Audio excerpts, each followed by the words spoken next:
O Red Bull Bragantino já teve uma sequência de 11 jogos sem vencer, agora está em 7. O que acontece com o time do Bragantino que em alguns momentos da temporada oscila para baixo e não consegue as vitórias, não consegue jogar bem?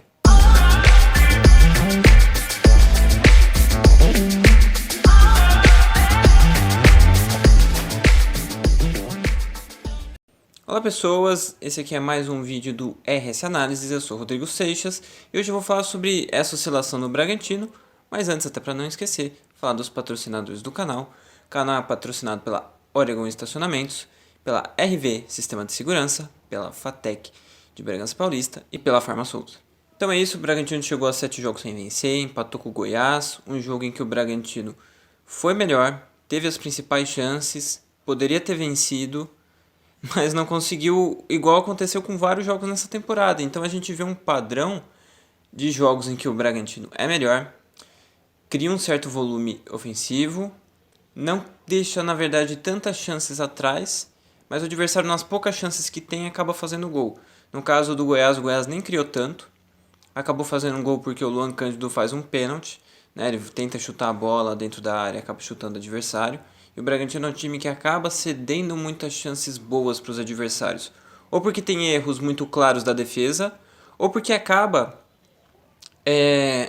fazendo pênaltis ou jogadas desse tipo para o adversário poder aproveitar e acabar marcando o gol. Então o Bragantino, ele é um time que tem um volume e precisa de muito para fazer um gol e não precisa de tanto do outro lado para tomar um.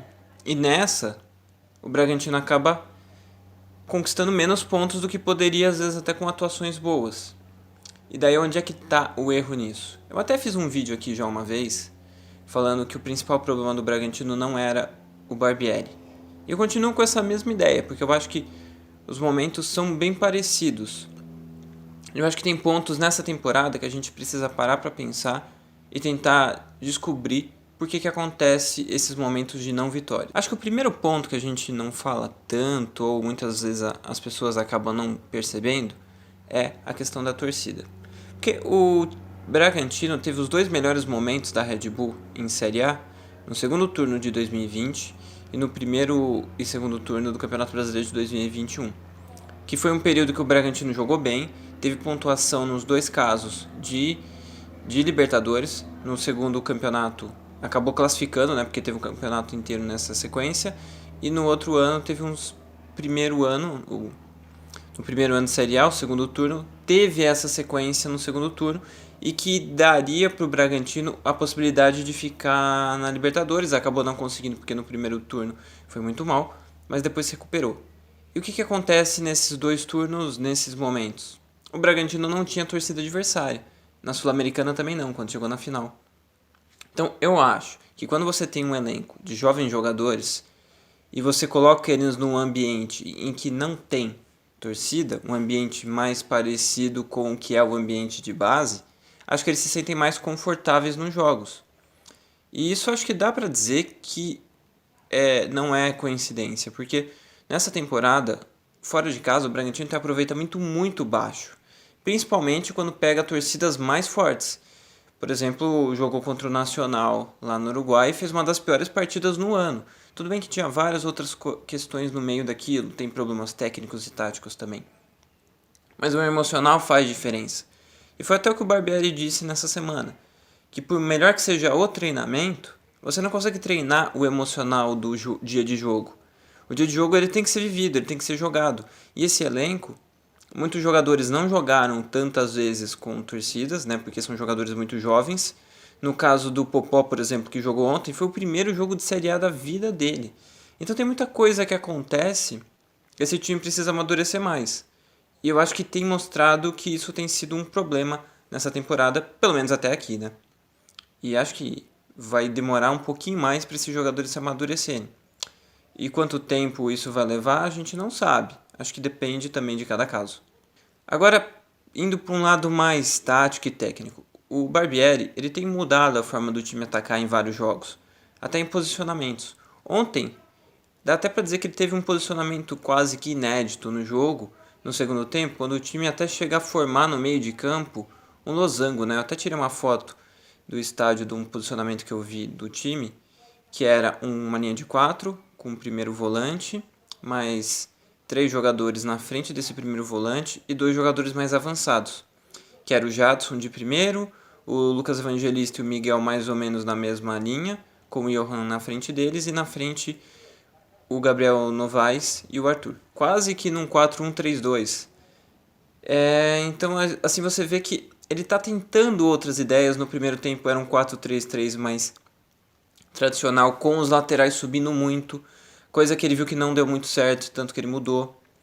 Então você vai vendo coisas que ele vai tentando mudar para tentar ter melhores resultados. Ele ainda não tem conseguido, mas o time tem produzido. Não dá para dizer que o Bragantino não produziu ontem. Ele produziu, mas ele não consegue fazer o gol.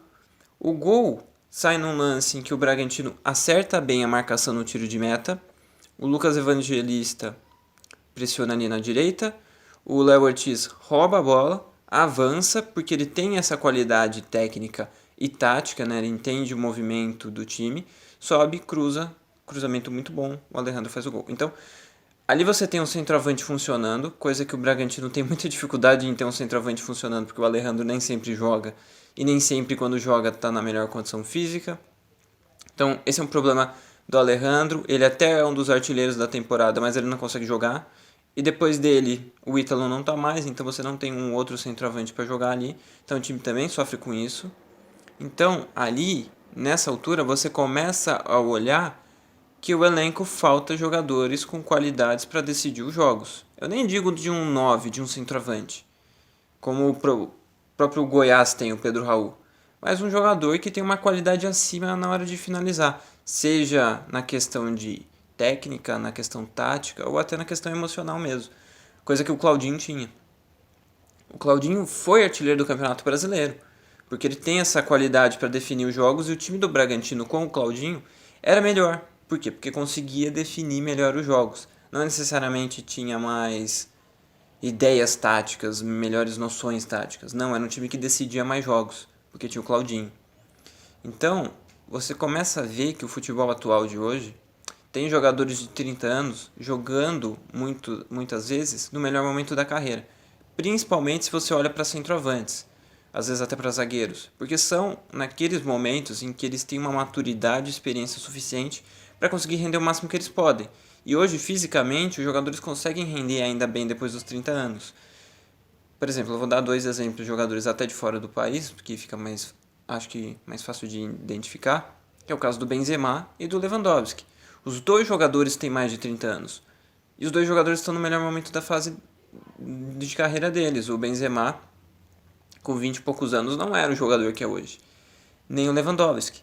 Só que o Bragantino, como filosofia, e a Red Bull, como empresa, como marca, como tudo, ela quer ter jovens.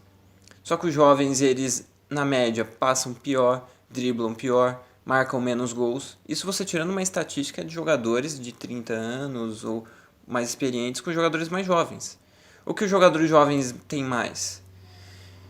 Eles conseguem correr mais, eles cansam menos, eles têm mais vitalidade dentro dos jogos. Então o Bragantino tem que tentar aproveitar mais isso.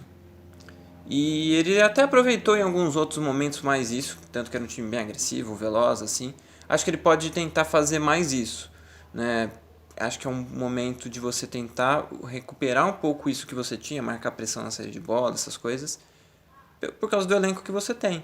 Então, com jovens jogadores, você pode ter mais isso. Acho que esse é um ponto que talvez o Bragantino não esteja aproveitando tanto. E daí, a gente chega nesse momento e fala, o que fazer, né? Tirar o Barbieri e trazer um outro técnico? Acho que agora não. No final da temporada, pode ser, não sei, se você tiver alguma boa ideia de um técnico, achar que o trabalho do Barbieri se esgotou, num sentido em que ele não tem mais ideias novas para encontrar outras soluções para esse elenco, talvez seja uma boa ideia. Mas aí acho que você tem que trazer um profissional muito bom, tem que ser um profissional que tenha a ver com a empresa, e eu não sei quantos no mercado possíveis o Bragantino imagina, então eu não sei se é uma coisa que o clube tem pensado, mas eu acho que mais do que isso, o Bragantino tem que se amadurecer melhor como equipe, com jogadores, ter jogadores mais decisivos, seja contratando eles jovens e amadurecendo eles, ou trazendo já pronto, isso daí é uma talvez uma mudança de postura da empresa. A empresa tem que pensar se ela precisa de jogadores mais decisivos, talvez às vezes mais caros e mais experientes, ou se não, tem que trabalhar melhor essa escolha de quem vai vir, ou melhor a base de quem vai subir, mas realmente precisa de mais jogadores para decidir os jogos, porque o elenco atual tem a qualidade de jogar às vezes melhor ou equilibrar os jogos, mas não de decidir e não de vencer. Porque o futebol muitas vezes era decidido na área adversária, marcando os gols, e na sua área defendendo bem. Porque às vezes você pode controlar todas as outras áreas do campo, mas se você não conseguir ser decisivo e efetivo na área adversária e na sua, você não consegue vencer os jogos. O Real Madrid na última temporada se mostrou um time, e ainda se mostra, que consegue decidir muito bem na área adversária. Então por isso que é um time que não controla às vezes nenhum dos jogos, mas consegue vencer eles. Então acho que esse é um ponto que o Bragantino precisa trabalhar, precisa se preocupar para a próxima temporada. Nessa também, mas acho que nessa não tem tantas coisas que pode fazer. Mas principalmente na próxima temporada. Pensar em como ser um time mais decisivo dentro dos jogos. E acho que isso não passa, no primeiro momento, com o técnico. Acho que passa até por outras áreas.